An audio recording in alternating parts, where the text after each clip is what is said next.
Yes, Kenya. Tamu sana, yes. Earlier today, Rigathi Gachagua led a host of leaders supporting William Ruto to the mountain for campaigns. And the kind of reception they were given is something that shocked a majority of Kenyans. And in fact, in some places, they were flatly rejected. And that is really raising a lot of speculations because the mountain since 2018 and for a very long period of time now was seen as a William Ruto stronghold. So in this video, I want us just to have a look at two clips that were captured during Rigathi's campaigns on the mountain, after which, as usual here, we are going to dissect them to see the message that tells us, or rather the message coming from the mountain, only remaining 2 months to the elections. Have a look at this.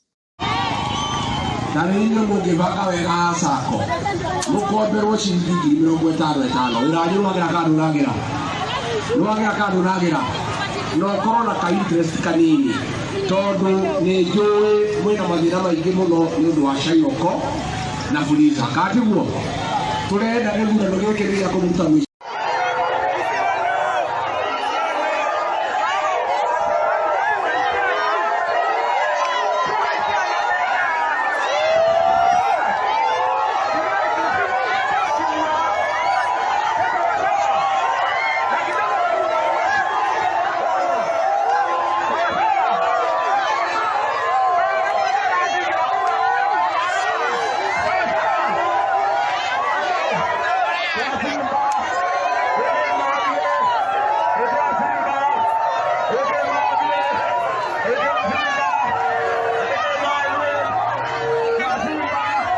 Yes, those two clips gives us an insight onto exactly what is happening on the mountain. Rigathi Gachagua and his brigade are no longer exciting the mountain people. That comes out very, very clearly. And that only means that as time goes by, we are most likely going to see a deflated William Ruto on the mountain. A William Ruto who will not be enjoying the kind of a fanatical support he used to enjoy some times back. Because if his own deputy can actually be disapproved on the mountain, that is just a clear indication that the mountain is no longer excited about William Ruto and his brigades on the mountain. And from that kind of a reception again, it proves beyond any reasonable doubt that Rigathi Gachagua as a person cannot successfully campaign for William Ruto on the mountain. And if you compare Rigathi Gachagua and Martha Karua, if you looked at Martha Karua's campaigns on the mountain, they were really generating a lot of interest. Karua was creating some kind of a euphoria during her campaigns on the mountain. But the exact opposite we are seeing with the Rigathi Gachagua. Rigathi is not creating any euphoria or any kind or form of excitement on the mountain.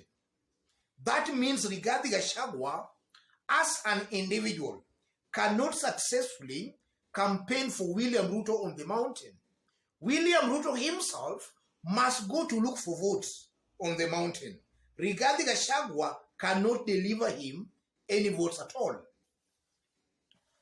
And again, looking at that kind of a reaction, that is also a clear indication that the mountain might be thinking of maybe charting a different political path, completely different, or rather different, from the path they have all along walked.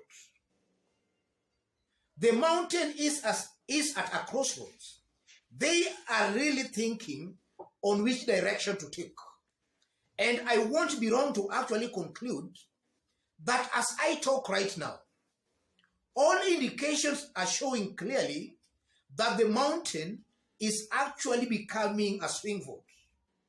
And if Raila Odinga and his team place their cards very well on the mountain, then chances are even higher they can actually win the mountain vote. That comes out very, very clearly.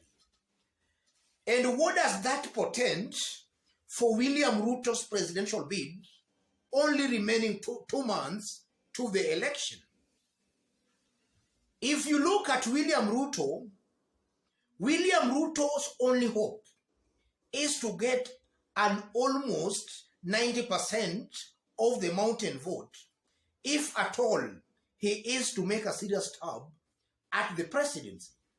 Without William Ruto managing to win at least 90% or even more of the mountain votes, then his presidential bid is dead and buried. And from the look of things, he might actually not even win that vote. Yes, he might not even win that vote. Leave alone getting 90%. He might actually not even win that mountain vote. Because since Raila Odinga, or rather after Raila picked Martha Karua as his running mate, Raila's popularity is growing day by day on the mountain. And if you do an opinion poll today, and then you compare to the opinion poll maybe you did a week earlier, then you will find Raila's popularity on the mountain has actually risen. So I'm seeing a high possibility where Ruto's presidential bid is actually just dead and buried. Because it's clear he will not get at even 90% of the votes, and not only 90%. He's most likely even to lose the mountain vote. So his chances of winning this year's presidential bid, in my honest opinion, are almost zero. And then before I conclude, those residents of Mount Kenya are just disapproving of William Ruto's brand of politics.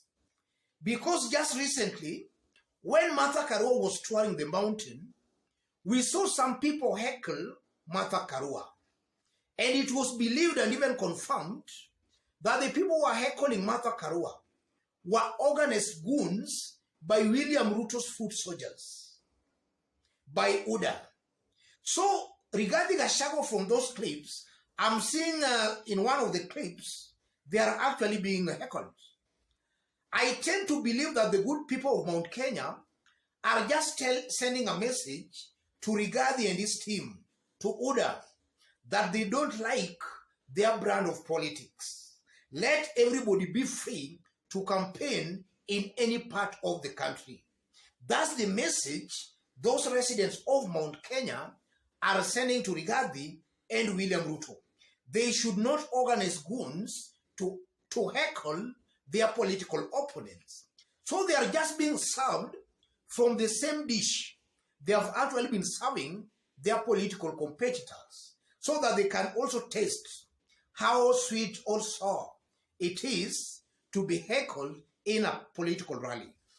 I'm seeing that message also coming out very, very clearly.